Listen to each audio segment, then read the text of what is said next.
ശോ, ഞാനൊരു ഒരാഴ്ച ഒന്നും മാറി നിന്നതേ ഉള്ളൂ.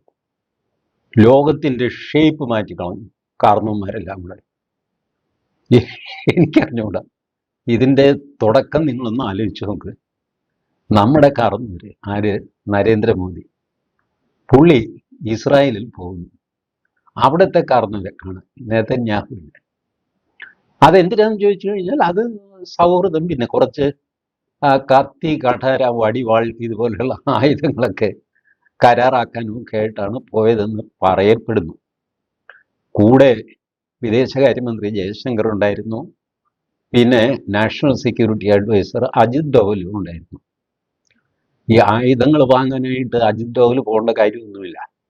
പുള്ളിക്ക് ഇങ്ങനെ നല്ല ബോംബ് ഏതാന്ന് കുലുക്കി നോക്കി അങ്ങനെ മേടിക്കുന്നതൊന്നും അല്ലല്ലോ ആയുധങ്ങൾ. ഇതൊക്കെ വലിയ ടെക്നിക്കൽ ഏർപ്പാടുകളാണ്. വലിയ വലിയ പട്ടാളക്കാരുടെ സമിതിയൊക്കെ ചേർന്നാണ് ഇതൊക്കെ തീരുമാനമെടുക്കുന്നത്.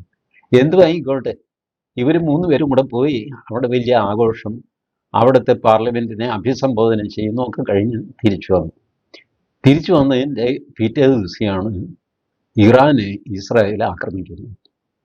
മോദിയുടെ പോക്കും വരവും ഒക്കെ ആയിട്ട് ഇതിന് ബന്ധമുണ്ടോ എന്ന് ചോദിച്ചാൽ ബന്ധമൊന്നുമില്ല കേട്ടോ. ബന്ധമൊന്നും ഉള്ളതായിട്ട് നമുക്ക് സങ്കല്പിക്കാൻ പറ്റില്ല. വേണമെങ്കിൽ നമുക്ക് ഊഹിക്കാം. മോദി പോയിട്ട് നേരിട്ട് നെതന്യാഹുവിനെ കാണുന്നു. ചേട്ടൻ അവിടെ കയറി അടിക്കും എന്ന് എനിക്ക് അറിവ് കിട്ടി. ഒരു കാര്യം ഞാൻ പറഞ്ഞേക്കാം, ഞങ്ങളുടെ കുറച്ച് ആൾക്കാർ ഇറാനിലുണ്ട്. അവരോട് തിരിച്ചു വരാൻ ഞാൻ നോട്ടീസ് അയച്ചിട്ടുണ്ട്. കാരണം ഈ യുദ്ധമൊക്കെ തുടങ്ങുന്നതിന് മുമ്പ് തന്നെ, 4-5 ദിവസം മുമ്പ് തന്നെ ഇറാനിൽ നിന്ന് ഇങ്ങോട്ട് ഇന്ത്യൻ പൗരന്മാർ പോരണം എന്ന് പറഞ്ഞിട്ട് നിർദ്ദേശം കൊടുത്തിരുന്നു. അപ്പം ഞാനിത് കൊടുത്തിട്ടൊക്കെ ഉണ്ട്. അവരൊക്കെ അവിടെ നിന്ന് വണ്ടി കയറി എന്ന് ഉറപ്പാക്കി കഴിഞ്ഞിട്ട് വേണം ചേട്ടൻ ഇറാനെ ആക്രമിക്കാൻ.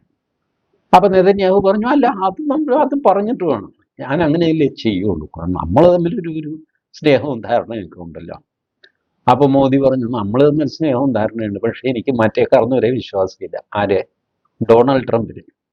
അപ്പം നെതന്യാഹു പറഞ്ഞു, പുറത്ത് പറയണ്ട, ഞാനൊരു രഹസ്യം പറയാൻ, എനിക്കും മൂപ്പരെ അത്ര വിശ്വാസമൊന്നുമില്ല.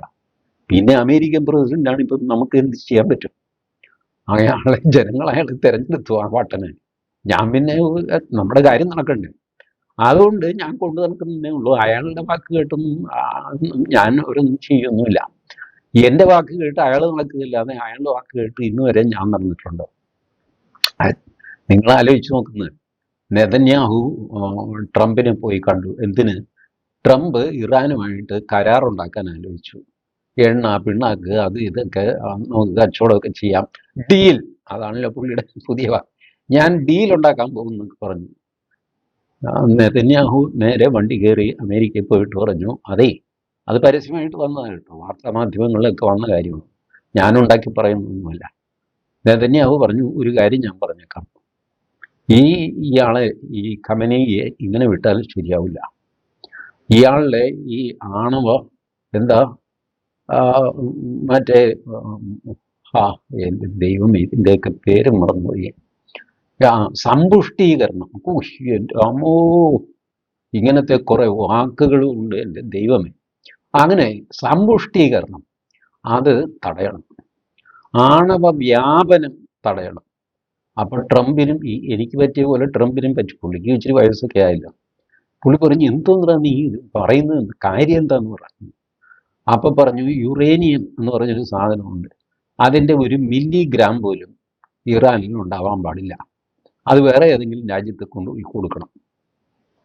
എന്നിട്ട് പിന്നെ ചേട്ടൻ ഡീൽ ഉണ്ടാക്കുക എന്താന്ന് വെച്ചാൽ ചെയ്യും. കാരണം ഈ ഖമനേയി നമ്മുടെ ഒരു സ്വതന്ത്ര പരമാധികാര റിപ്പബ്ലിക്കിന് ആറ്റം ബോംബ് ഉണ്ടാക്കാൻ അവകാശമില്ലേ?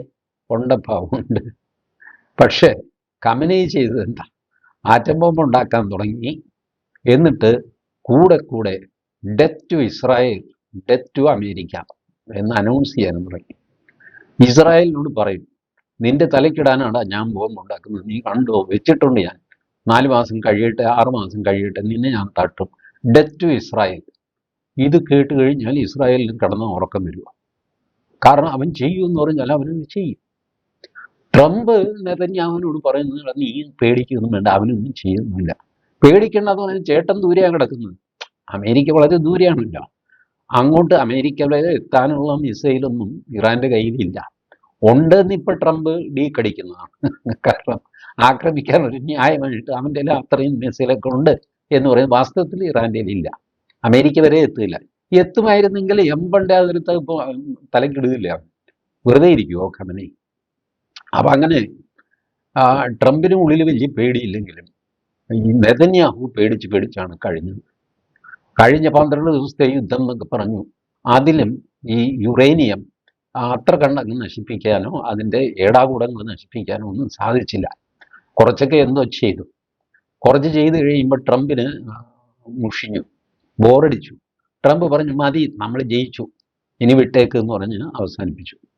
നെതന്യാഹു ആകെ ഷഡ്ഗവ്യത്തിലായി. ഇപ്പം എന്താ ചെയ്യുക? ട്രംപ് ചേട്ടൻ ഇങ്ങനെ പറയുകയും ചെയ്തു. അത് കഴിഞ്ഞ് അന്ന് ട്രംപ് പറഞ്ഞത് എന്താ? ഞങ്ങൾ ഇവരുടെ ന്യൂക്ലിയർ പവർ മുഴുവൻ തകർത്തു, തീർന്നു, ഇറാന്റെ കഥ കഴിഞ്ഞു, ഇനി വിട്ടേക്കടാ എന്ന് പറഞ്ഞിട്ടാണ് ട്രംപ് ആ യുദ്ധം അവസാനിപ്പിച്ചത്. ഇപ്പൊ ട്രംപ് പറയുന്നു അല്ല, പണ്ട് പറഞ്ഞത് ശരിയല്ല, ഇപ്പോഴും അയാളുടെ കയ്യിലുണ്ട്, അയാൾ ചെയ്തുകൊണ്ടിരിക്കുകയാണ്, അതുകൊണ്ടാണ് ഞങ്ങൾ ആക്രമിക്കുന്നത് പറഞ്ഞാണ് ട്രംപ് ഇപ്പൊ നിൽക്കുന്നത്. ആ ഓപ്പറേഷൻ എപ്പിക് ഫ്യൂറി, അതാണ് ട്രംപ് കൊടുത്തിരിക്കുന്ന പേര്. അപ്പോൾ അങ്ങനെ എപ്പിക് ഫ്യൂറിയിൽ നിൽക്കുകയാണ് അമേരിക്ക. അമേരിക്കയെ ഞാൻ കൊച്ചാക്കി പറയുന്നല്ല കേട്ടോ, വലിയ സൈനിക ശക്തിയാണ് അമേരിക്ക. അവര് ആക്രമിക്കുകയും ആദ്യത്തെ ദിവസം തന്നെ നമ്മുടെ താടിക്കാരൻ കാർന്ന ഒരു പാവം ഖാമനൈ പുള്ളി തട്ടിപ്പോയി. പുള്ളിയും പുള്ളിയുടെ കൂടെ 10-45 പേര്. അല്ല, ഈ വന്ന കാലത്ത് തലയ്ക്ക് വെളിവുള്ള ആരെങ്കിലും 45 ടോപ്പ് ക്ലാസ് ആൾക്കാരെ ഒരു സ്ഥലത്ത് വിളിച്ചു കൂട്ടുമോ? അതും തൻ്റെ കൊട്ടാരത്തിൽ ചെയ്യില്ലല്ലോ. ബുദ്ധിയുള്ളവരെ ചെയ്യില്ല. കാരണം ഓരോ നീക്കവും സസൂക്ഷ്മം നിരീക്ഷിച്ചുകൊണ്ടാണ് ശത്രുക്കൾ ഇരിക്കുന്നതെന്ന് എല്ലാവർക്കും അറിയാം. വലിയ വിവരമൊന്നും ഇതേപ്പറ്റി ഇല്ലാത്ത നമുക്ക് പോലും അറിയാം. എടാ, അങ്ങോട്ട് പോയാൽ പിടിക്കും, ഇങ്ങോട്ട് പോയാൽ പിടിക്കും, ട്രാക്ക് ചെയ്യും, സാറ്റലൈറ്റ് വെച്ച് ഫോട്ടോ എടുക്കും, തേങ്ങാക്കൊല്ലം മാങ്ങാത്തൊലിയൊക്കെ സംവിധാനങ്ങളൊക്കെ ഉണ്ട്. അതുകൊണ്ട് ആരെവിടെ പോകുന്നു എന്നൊക്കെ കൃത്യമായിട്ട് എല്ലാവർക്കും അറിയാം. ഇറാൻ പാവം വിചാരിച്ചത് എന്താണെന്ന് വെച്ചാൽ ഇന്റർനെറ്റൊക്കെ കട്ട് ചെയ്തിട്ടിരിക്കുകയാണ്, അതുകൊണ്ട് നമ്മളുടെ നീക്കങ്ങൾ ആരും അറിയില്ല എന്ന് പാവം ഇറാൻ വിചാരിച്ചു. അതുകൂടാതെ അവരുടെ 4 ലെയറായിട്ട് അയക്കാനുള്ള മിസൈൽ തടുക്കാനുള്ള മറ്റേ എന്താ SU-300, നമ്മുടെ ഉള്ളത് S-400, അവരുടെ S-300, ഈ സീരീസൊക്കെ സംവിധാനങ്ങളൊക്കെ ഉണ്ട് അത്യാവശ്യം തടയാനൊക്കെയുള്ളത്. പക്ഷേ ഇതൊന്നും ചെയ്യാൻ പറ്റില്ല. മിന്നൽ പോലെയാണ് ഇവരുടെ ആക്രമണം, ഇസ്രായേലിൻ്റെയും അമേരിക്കയുടെയും.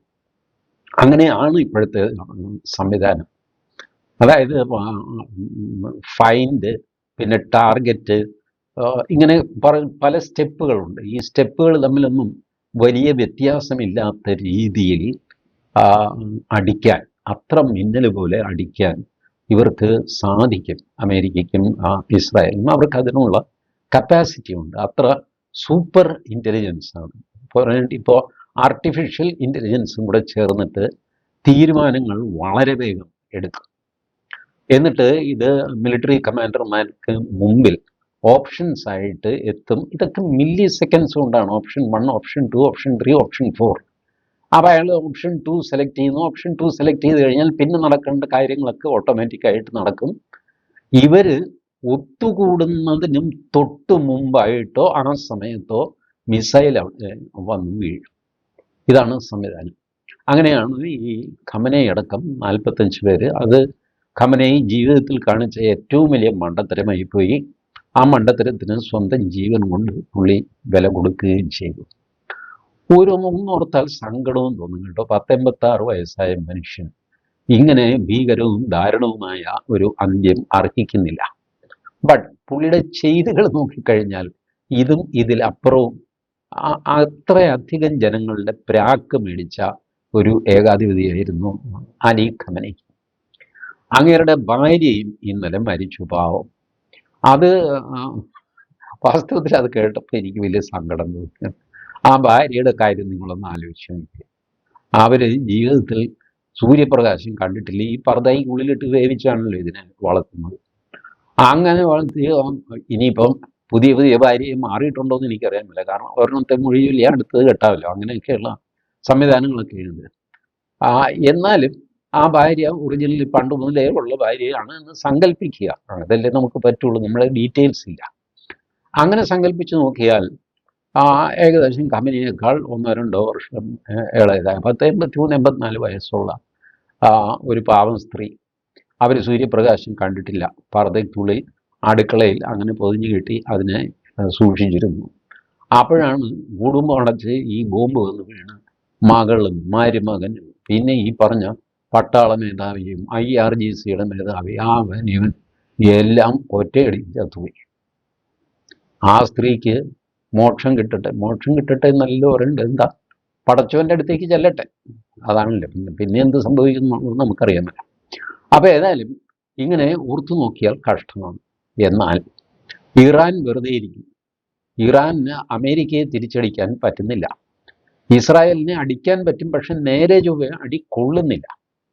ഇവരൊരു 10 മിസൈൽ അയച്ചു കഴിഞ്ഞാൽ ഒരെണ്ണമോ 2 എണ്ണമോ ഇസ്രായേലിൽ വീണാലായി, ബാക്കിയെല്ലാം ഇസ്രായേൽ നടുക്ക് വെച്ച് തന്നെ തീർത്തുകളയും. എന്നാൽ പിന്നെ ഇറാൻ പറഞ്ഞു, ഞാൻ ഈ ഗൾഫ് നാടുകളെയൊക്കെ ആക്രമിക്കാൻ പോവാണ്, അവിടെയെല്ലാം അമേരിക്കൻ ബേസ് ഉണ്ട്, ആ ബേസിലേക്കാണെന്ന് സങ്കല്പിച്ചുകൊണ്ട് ഞാൻ മിസൈൽ അയക്കും. അത് വീഴുന്നത് എവിടെയാണെന്ന് എനിക്കൊന്നും പറയാൻ പറ്റില്ല, എവിടെയെങ്കിലും ഒക്കെ വീഴും. ചേടാ, ഇത് കൊള്ളാമല്ലോ. ഇയാൾക്ക് അമേരിക്കയെ തിരിച്ചടിക്കാൻ പറ്റുന്നില്ല, ഇറാനെ തിരിച്ചടിക്കാൻ പറ്റുന്നില്ല, എന്നാൽ പിന്നെ അടുത്ത അയൽവക്കത്ത് കിടക്കുന്ന ഈ ഗൾഫ് നാടുകളെല്ലാം, നമ്മുടെ അബുദാബി, പാവം UAE, സൗദി, ദുബായ്, ഖത്തർ, ഒമാനാണെങ്കിൽ സമാധാന ശ്രമത്തിന് വേണ്ടി തെക്കോടെ കൂടി നടക്കുകയാണ് അവിടുത്തെ വിദേശകാര്യമന്ത്രി. പുള്ളി ഇറാനോട് സംസാരിക്കുന്നു, അമേരിക്കയോട് സംസാരിക്കുന്നു, സമാധാനിക്കേട്ടാന്നൊക്കെ പറയും. ഇതിനിടയ്ക്ക് പുള്ളിയുടെ തലയ്ക്ക് ഒരു മിസൈൽ. അപ്പം ഇറാൻ ഇങ്ങനെ രണ്ടും കൽപ്പിച്ച് അടുത്ത് നിൽക്കുന്നവരെ, കൈവാക്കിന് കിട്ടിയവരെയൊക്കെ ഉപദ്രവിച്ചുകൊണ്ടിരിക്കുക. ഞാനിത് പണ്ട് ഈ ട്രാൻസ്പോർട്ട് ബസ്സിൽ കണ്ടക്ടറും യാത്രക്കാരനും തമ്മിൽ വഴക്കുണ്ടാകില്ല, പറഞ്ഞു കേട്ട ഒരു തമാശ കഥയാണ് കേട്ടോ. അപ്പോൾ കണ്ടക്ടറും യാത്രക്കാരും തമ്മിൽ വലിയ വാക്ക് തർക്കത്തിൽ തോറ്റു കഴിഞ്ഞപ്പോൾ യാത്രക്കാരൻ നമ്മുടെ നാടൻ ശൈലിയിൽ മുണ്ടുപൊക്കി കാണിച്ചു. കണ്ടക്ടർ പണ്ട് മുതലേ KSRTC ബസ്സിൽ അറിയാമല്ലോ, പാൻ്റാണ് ഇടുന്നത്. ഇയാൾ പാൻറ് പൊക്കി കാണിക്കാൻ പറ്റുകയില്ല. ഇയാൾ അടുത്ത് നിൽക്കുന്ന യാത്രക്കാരൻ്റെ മുണ്ട് പൊക്കി കാണിച്ചു കണ്ടക്ടർ. എന്ന് പറയുന്നവന് ഇറാൻ അവർ നോക്കിക്കഴിഞ്ഞപ്പോൾ ഈ ഇസ്രായേലിനെ ആക്രമിക്കാൻ പറ്റുന്നില്ല, അമേരിക്കയെ ആക്രമിക്കാൻ പറ്റുന്നില്ല, പിന്നെ എന്നാൽ പിന്നെ ഖത്തറിനെ ആക്രമിക്കാൻ ഖത്തർ നിലവിളിച്ചടാ, എന്ത് പൂക്കൃതിയാണ്, ഞാൻ എന്ത് ചെയ്തിട്ടാണ്? നിന്റെ അയൽവക്കത്ത് അവൻ കിടപ്പുണ്ട്, അമേരിക്കക്കാരൻ. അതെ, അമേരിക്കക്കാരൻ കിടപ്പുണ്ടെങ്കിൽ അവൻ്റെ തലയ്ക്ക് മിസൈൽ വിടും. ഈ അവിടുത്തെ റിഫൈനറിയിൽ അവിടെ ഇവിടെയൊക്കെ ഖത്തറിൻ്റെ ഗ്യാസ് പ്രൊഡക്ഷൻ തന്നെ നിർത്തിക്കളഞ്ഞെന്നേ, നിർത്തേണ്ടി വന്നു. തീ പിടിച്ച് പണ്ടാറടങ്ങി പോകില്ലേ. സൗദി അറേബ്യയിലെ വളരെ പഴയ റിഫൈനറിയാണ് ആരാംകോ. 70s മുതൽ അതിൻ്റെ പേര് കേൾക്കാം. പണ്ടൊക്കെ ആരാംകോയിൽ ജോലി കിട്ടി എന്നൊക്കെ പറഞ്ഞു കഴിഞ്ഞാൽ വലിയ ഗമയാണ്, അത്ര വലിയ റിഫൈനറിയാണ്. അവിടെ ഈ ഡ്രോൺ ആക്രമണം നടത്തുക, ഇതെന്തുകൊണ്ട്? അമേരിക്കൻ ബേസ് എന്ന് പറഞ്ഞിട്ട് അവിടെ ഉണ്ട്, ഇല്ലാഞ്ഞിട്ടല്ല. പക്ഷെ ആ ബേസിലേക്കല്ലല്ലോ ഇയാൾ സാധാരണ മനുഷ്യനാണ് ആക്രമിക്കുന്നത്. അവസാനം എയർപോർട്ട് അടച്ചിട്ടു 2 ദിവസം. പിന്നെ ഇന്നിപ്പോൾ തുറന്നപ്പോൾ നമ്മുടെ ആൾക്കാർ, മലയാളികളുടെ കാര്യം പറയണ്ട, 2 ദിവസത്തേക്ക് സങ്കല്പിച്ച് നോക്കുക. എന്നെ പോലെ ഒരു കളവൻ, പുറം ലോകം കാണാത്ത കക്ഷി, കൂട്ടുകാരോ വീട്ടുകാരോ ആരെങ്കിലും പറഞ്ഞു പറ്റിച്ച്, വാ ചേട്ടൻ വാ ചേട്ടാ, ദുബായിയൊക്കെ ഒന്ന് കാണണ്ടേ എന്നൊക്കെ പറഞ്ഞു വയസ്സുകാലത്ത് ഈ കാർന്നവരെ വലിച്ചൊരു വിമാനത്തെ കയറ്റി അവിടെ പോയി എന്ന് വെച്ചു. കാർന്നവരവിടെ കാലുകുത്തുകയും യുദ്ധം തുടങ്ങി, തിരിച്ചു വരാൻ പറ്റാതെ കാർന്നവരവിടെ കൊടുക്കും. നമ്മുടെ ഒരു നാടൻ കാർന്നവരെ എന്ത് ചെയ്യുമെന്ന്. പുള്ളി ജനിച്ച പിന്നെ ആദ്യമായിട്ടാണ് വിദേശത്ത് പോകുന്നത്. ആ പോയ പോക്കിൽ പുള്ളി കുടുങ്ങി. പിന്നെ ഇപ്പോൾ ഇന്ന് കുറേശ്ശെയായിട്ട് വിമാനങ്ങൾ പുറപ്പെട്ടു, ഇന്നലെ രാത്രി മുതലൊക്കെ. അതിൽ കുറേശ്ശെയായിട്ട് ആൾക്കാർ തിരിച്ചു വരുന്നുണ്ട്. അത്രയും ആശ്വാസമായി. ഡൽഹിയിൽ വന്നിറങ്ങി, കൊച്ചിയിൽ വന്നിറങ്ങി, അബുദാബിയിൽ നിന്ന് പോകുന്നു, കുവൈറ്റിൽ നിന്ന് പോകുന്നു എന്നൊക്കെ പറഞ്ഞിട്ട് വിമാനങ്ങൾ വന്ന് ഇറങ്ങി തുടങ്ങിയിട്ടുണ്ട്. അതിനർത്ഥം ഇറാൻ ഒരല്പം ക്ഷീണത്തിലാണ്. അല്ലെങ്കിൽ അവർ പിടിവിടുകയല്ലേ ഈ ഗൾഫ് രാജ്യങ്ങളിൽ നിന്ന്. ഗൾഫ് രാജ്യങ്ങളിലേക്കുള്ള ആക്രമണം ഒന്ന് കുറച്ചിട്ടുണ്ടെന്നും താൽക്കാലികമായിട്ടാണോ എന്നറിയില്ല. ഇനി വിമാനത്താവളമൊക്കെ വിട്ടിട്ട് റിഫൈനറി നശിപ്പിക്കാനാണ് തീരുമാനമോ അതും അറിയില്ല. ഇറാനിൽ ഖമനി മരിച്ചു കഴിഞ്ഞപ്പോൾ വേറൊരു ഗിമിനി വന്നിട്ടുണ്ട്. ഞാൻ ഇവരുടെ പേരൊന്നും കാണാതെ പഠിക്കുകയില്ല, നിങ്ങളും പഠിക്കരുത് കേട്ടോ. കാരണം ഒരാളെ കൊന്നിട്ട് അടുത്ത ആൾ വരും, അയാൾ ചത്തിട്ട് അടുത്ത ആൾ വരും, ഇങ്ങനെയൊക്കെ സംഭവിക്കും. അതുകൊണ്ട് ഇവരുടെയൊക്കെ പേരിനൊന്നും വലിയ പ്രസക്തിയില്ല. ഞാനിപ്പോൾ ഏത് പേര് പറഞ്ഞു കഴിഞ്ഞാലും അതിനും വലിയ പ്രസക്തിയൊന്നുമില്ല. ഞാൻ ഈ വീഡിയോ ഉണ്ടാക്കി എഡിറ്റ് ചെയ്ത് പിടിച്ച് അപ്ലോഡൊക്കെ വരുമ്പോഴത്തേക്ക് അയാൾ ചത്ത് അയാൾക്ക് പകരം വേറൊരാൾ വന്നിരിക്കും. അതുകൊണ്ടാണ് ഞാൻ പേരുകൾ അപ്രസക്തം എന്ന് പറയുന്നത്. അപ്പോൾ അങ്ങനെ ഇറാനിൽ പുതിയ നേതൃത്വം വന്നിട്ടുണ്ട്. അവർ പറഞ്ഞിരിക്കുന്നത് അമേരിക്കയുമായിട്ട് യാതൊരു ചർച്ചയുമില്ല. അങ്ങനെ പറയാൻ കാര്യം എന്താ? ഡൊണാൾഡ് ട്രംപ് പറഞ്ഞു, അതെ ഇറാൻ ചർച്ചയ്ക്ക് തയ്യാറാണെന്ന് പറഞ്ഞു. ഞാനും അത് സമ്മതിച്ചിട്ടുണ്ട്, ഒമാൻ വഴിയാണ് ചർച്ച എന്ന് പറഞ്ഞു. ഇറാൻ പറഞ്ഞു, അവരുടെ ലിജിറിനിയോ അങ്ങനെ ഒരു നേതാവ്. അപ്പോൾ അങ്ങേര് പറഞ്ഞു, ഇല്ല ഞങ്ങൾ അങ്ങനെയൊന്നും പറഞ്ഞിട്ടില്ല, ഞങ്ങൾ ഈ ഒമാനോടും പറഞ്ഞിട്ടില്ല, അമേരിക്കയോടും പറഞ്ഞിട്ടില്ല, ഞങ്ങളൊരു ചർച്ചയ്ക്കും തയ്യാറില്ല, ഞങ്ങളുടെ സുപ്രീം ലീഡറെ കൊന്നതാണ്, അതിന് പകരം വീട്ടാതെ ഞങ്ങൾ അടങ്ങുകയില്ല, പോടാ എന്ന് പറഞ്ഞു. ട്രംപിനത് വലിയ ക്ഷീണമായി. ട്രംപ് അങ്ങനെയാണ് ഇന്നലെ ഒരു പത്രസമ്മേളനമൊക്കെ രാത്രിയിൽ വിളിച്ചിട്ട് പട്ടാളക്കാരെ ആദരിക്കുക, മരിച്ചുപോയവരെ ആദരിക്കുക, ഇനി മരിക്കാൻ പോകുന്നവരെ ആദരിക്കുക, ഇങ്ങനത്തെ കലാപരിപാടികളൊക്കെ നടത്തിയിട്ട് ട്രംപ് പറഞ്ഞു, ഈ യുദ്ധം 4-5 ആഴ്ച നീളും. ബട്ട് നിങ്ങൾ നോക്ക്, 4-5 ആഴ്ച എടുക്കും ഈ ഫസ്റ്റ് ലെയർ നേതാക്കന്മാരെ കൊല്ലാൻ, 45 പേരെ കൊല്ലാൻ, ഖമേനി അടക്കം കൊല്ലാൻ ഞങ്ങൾ 4-5 മാസം 4-5 ആഴ്ച എടുക്കുമെന്നാണ് വിചാരിച്ചത്. പക്ഷേ അത് നിമിഷ നേരങ്ങൾ കൊണ്ട് സാധിച്ചു. അതുകൊണ്ട് നിമിഷ നേരം കൊണ്ട് എന്തും മാറി മറിയാം എന്നൊക്കെ പറഞ്ഞ് ട്രംപ് തടിയൂരാൻ നോക്കുകയാണ്. ട്രംപും ഇച്ചിരി ക്ഷീണത്തിലാണ്. കാരണം ഇറാൻ ഇങ്ങനെ തിരിച്ചടിക്കും എന്ന് ട്രംപ് വിചാരിച്ചില്ല. ഇവിടെ നമ്മുടെ കേരളത്തിൽ ഷഡ്ഗവീയത്തിലായത് CPM ആണ്. CPM ജാഥ നടത്തി, ഇറാൻ അനുകൂലമായിട്ട് ജാഥ. അമേരിക്ക തുലയട്ടെ, ഇസ്രായേൽ തുലയട്ടെ, ഹീ ഗുലാബ് സിന്ദാബാദ് എന്നൊക്കെ പറഞ്ഞിട്ട് ജാഥ നടത്തി. MV ഗോവിന്ദൻ നടത്തി, കോഴിക്കോട് വേറെ ആരാണ്ട് നടത്തി, എറണാകുളത്ത് നടത്തി. പഴയ നടക്കാൻ പാടില്ല. അപ്പോൾ ഫലത്തിലെന്താ? ഈ അമേരിക്കയ്ക്കെതിരെ എന്ന് പറഞ്ഞു കഴിഞ്ഞാൽ ഇപ്പോൾ ഗൾഫ് നാടുകൾക്കെതിരെ എന്നല്ലേ അതിൻ്റെ അർത്ഥം. വാസ്തവം അങ്ങനെയാണ്. ഗൾഫ് നാടുകൾ സംരക്ഷിക്കുന്നത് അമേരിക്കയാണ്. ആ സംരക്ഷണം പോരാ എന്നൊക്കെ ഗൾഫ് നാടുകൾ പറയുന്നുണ്ട്. പക്ഷേ സംരക്ഷകൻ അമേരിക്ക തന്നെയാണ്, ചൈനയുമല്ല, റഷ്യയുമല്ല, ആരുമല്ല. അപ്പോൾ ഇപ്പോൾ അമേരിക്കയ്ക്കെതിരെ മുദ്രാവാക്യം വിളിക്കുക എന്ന് പറഞ്ഞാൽ ഗൾഫ് നാടുകൾക്കെതിരെ മുദ്രാവാക്യം വിളിക്കുകയാണ്. തദ്വാര അതിലൂടെ ഗൾഫിൽ ജോലി ചെയ്യുന്ന നമ്മുടെ ആൾക്കാർക്കെതിരെ മുദ്രാവാക്യം വിളിക്കുകയാണ് മാർക്സിസ്റ്റ് പാർട്ടി ചെയ്യുന്നത്. നേരം സന്ധ്യയായപ്പോൾ പിണറായി വിജയന് നേരം വെളുത്തു. പിണറായി വിജയൻ പറഞ്ഞു, ഞങ്ങൾ ഗൾഫിലെ മലയാളികൾ പ്രവാസികൾക്കൊപ്പമാണ്. ഇപ്പം അതാണ് ഒരു സ്റ്റൈല്. എന്തിൻ്റെ ഒപ്പം? അവൾക്കൊപ്പം, അവനൊപ്പം, തേങ്ങായ്ക്കൊപ്പം, മാങ്ങായ്ക്കൊപ്പം എന്നൊക്കെ പറഞ്ഞ് ഞങ്ങൾ പ്രവാസികൾക്കൊപ്പമാണ്. എന്തൊപ്പം? നിങ്ങൾക്ക് എന്ത് ചെയ്യാൻ പറ്റും? ഒരു ചുക്കും. അവിടെ ഇറാനും അമേരിക്കയും സൗദി അറേബ്യയും ഖത്തറും ഒക്കെ അങ്ങോട്ടും ഇങ്ങോട്ടും അടിക്കുന്നതിനിടയ്ക്ക് പിണറായി വിജയൻ എന്ത് കാര്യം? അങ്ങേർക്ക് എന്ത് ചെയ്യാൻ പറ്റും? ഒരു ചുക്കും ചെയ്യാൻ പറ്റും. വെറുതെ ഒരു നാറ്റക്കേസ് ഉണ്ടാക്കി വെക്കാമെന്നുള്ളതല്ലാതെ ഈ ജാഥ കൊണ്ട് പ്രയോജനമൊന്നുമില്ല. പക്ഷേ ജാഥ ഭാരതത്തിൽ ഒരുപാട് സ്ഥലത്ത് നടക്കുന്നുണ്ട്. ജമ്മു കാശ്മീരിൽ നല്ലൊരു ശതമാനം ഇവരുണ്ട്, ഷിയാക്കളുണ്ട്. അവർ ബഹളം വയ്ക്കുന്നു. ലക്നൗവിൽ, ഹൈദരാബാദിൽ, ഉത്തർപ്രദേശിൽ തന്നെ ജോൺപൂർ ജില്ലയിൽ ഇവിടെയൊക്കെ ഷിയാക്കളുടെ പ്രകടനം നടന്നു. ഞാനിത് എനിക്ക് മനസ്സിലാവാത്തത്, ഇവരുടെയൊക്കെ ആരാണ് ഈ ഖമനൈ? ഖമനൈ ആഗോള ഷിയാക്കളുടെ നേതാവായിട്ട് ഖമനൈ സ്വയം വാഴിച്ചതാണ്, അല്ലാതെ ഇന്ത്യയിലെ ഷിയായെ ഒന്നും പരിഗണിച്ചിട്ടൊന്നുമല്ല. അങ്ങേരെ ചുമ്മാ അങ്ങ് പ്രഖ്യാപിച്ചപ്പോൾ ഇവർക്ക് അങ്ങേര് നേതാവായിട്ട് മാറി. എനിക്കറിയില്ല, നെഞ്ചത്തടിക്കുന്നു. നിങ്ങൾ കണ്ടില്ല വീഡിയോ ഒക്കെ? നെഞ്ചത്തടിക്കുന്നു, നിലവിളിക്കുന്നു ഖമനൈക്ക് വേണ്ടിയിട്ട്. ഞങ്ങൾ പ്രാണം കൊടുക്കാൻ തയ്യാറാണ്. എന്തിന്? ഈ ഖമനൈ 2019 നമ്മൾ കാശ്മീരിലെ 370 എടുത്തു കളഞ്ഞപ്പോൾ ഖമനൈ ഇന്ത്യക്കെതിരെ പ്രസംഗിച്ച ആളാണ്. ഇന്ത്യയിൽ മുസ്ലിങ്ങൾ സുരക്ഷിതരല്ല എന്ന് പച്ചയ്ക്ക് പറഞ്ഞു വെച്ച ആളാണ് ഖമനൈ. അത് കഴിഞ്ഞ് 2020 ഡൽഹി കലാപം നടന്നില്ല. ആ കലാപത്തിൻ്റെ സമയത്തും ഇന്ത്യയിൽ മുസ്ലിങ്ങൾ സുരക്ഷിതരല്ല എന്ന് പറഞ്ഞ് ഇംഗ്ലീഷിൽ എഴുതി സോഷ്യൽ മീഡിയയിൽ പ്രചരിപ്പിച്ച ആളാണ് ഖമനൈ.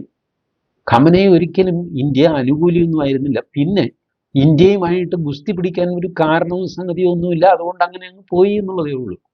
അല്ലാതെ ഈ പറഞ്ഞ മാതിരി ഇവിടുത്തെ 4-3-7 ഷിയാക്കൾ കൂടി വലിയ നേതാവാക്കാനും മാത്രം ഒന്നുമില്ല ഖമനൈ. പരമദുഷ്ടനായിരുന്നു ഖമനൈ. അതിലും ദുഷ്ടനാണ് ട്രംപ്.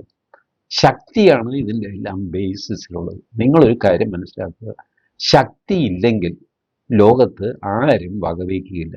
ശക്തിയുണ്ടോ നിങ്ങൾക്ക് ലോകത്ത് എന്ത് പോക്കൃത്തരം വേണമെങ്കിലും ചെയ്യാം. ഇവിടെ ധർമാധർമ്മങ്ങളൊക്കെ തീരുമാനിക്കുന്നത് ശക്തിയാണ്. ബലവാന്റെ ന്യായമാണ് ന്യായം. ബലഹീനൻ എത്ര വലിയ ന്യായം പറഞ്ഞാലും കേൾക്കാൻ ആളുണ്ടാവില്ല. സർവ സഹോദര മനുജ സമത്വം തത്വം പാടുന്നോ ദുർബലരോതും തത്വം പാരിൽ കേൾപ്പാൻ ആളുണ്ടോ എന്നാണ് കവി ചോദിക്കുന്നത്. ദുർബലന്മാരുടെ കാര്യം കേൾക്കാൻ ഈ ലോകത്ത് ആരും ഉണ്ടാവില്ല. നിങ്ങൾ എത്ര മനോഹരമായ ന്യായം പറഞ്ഞോളൂ, നിങ്ങളെ കേൾക്കാൻ ആളുണ്ടാവില്ല. നിങ്ങൾ ബലവാനാണ്, എന്ത് അന്യായം വേണമെങ്കിലും പ്രവർത്തിച്ചോളൂ, നിങ്ങളുടെ കൂടെ നിൽക്കാൻ ആളുണ്ടാകും. ഇതാണ് അമേരിക്ക, ഇറാൻ ഒക്കെ നൽകുന്ന പാഠം. ഇതിനു മുമ്പ് ലോകരാജ്യങ്ങൾ തന്ന പാഠവും ഇതൊക്കെ തന്നെയാണ്. അതുകൊണ്ട് ഭാരതം ശക്തി ആർജിക്കുക. ശക്തി ശക്തി ശക്തി എന്ന് സ്വാമി വിവേകാനന്ദൻ പറഞ്ഞിരുന്നു. അടുത്തൊരു നൂറ്റാണ്ടെങ്കിലും നിങ്ങൾ ശക്തി ശക്തി എന്ന് ജപിക്കണം എന്ന് വിവേകാനന്ദൻ ആഹ്വാനം ചെയ്തിരുന്നു. അതിൻ്റെ പുറകിൽ ഇതാണ്, ശക്തിയെ മാത്രമേ ലോകം മാനിക്കുന്നുള്ളൂ, വേറെ ഒന്നിനെയും, ഈവൻ ധർമ്മത്തെ പോലും ആരും മാനിക്കുന്നില്ല. ശക്തിയുടെ കൂടെയാണ് ധർമ്മം നിൽക്കാറുള്ളത്. അഥവാ ശക്തിമാൻ പറയുന്നതാണ് ധർമ്മം, അല്ലെങ്കിൽ അധർമ്മം പോലും ശക്തിമാന്റെ കൂടെ നിൽക്കും. ഇങ്ങനെ മഹാഭാരതത്തിൽ പറയുന്നുണ്ട്, നേശേ ബലസ്യേത് ചരേത് അധർമ്മം, ബലവാന്റെ കൂടെ അധർമ്മം ചരിക്കുന്നു എന്നും അർത്ഥം കൊടുക്കാം. ഏതായാലും ധർമ്മചിന്തയൊക്കെ അവിടെ നിൽക്കട്ടെ. നമുക്ക് ആവശ്യം ശക്തിയാണ്. ആ ശക്തി വളരെ വേഗം സംഭരിക്കാൻ നമുക്ക് സാധിക്കട്ടെ എന്നാണ് എൻ്റെ പ്രാർത്ഥന. Thank you.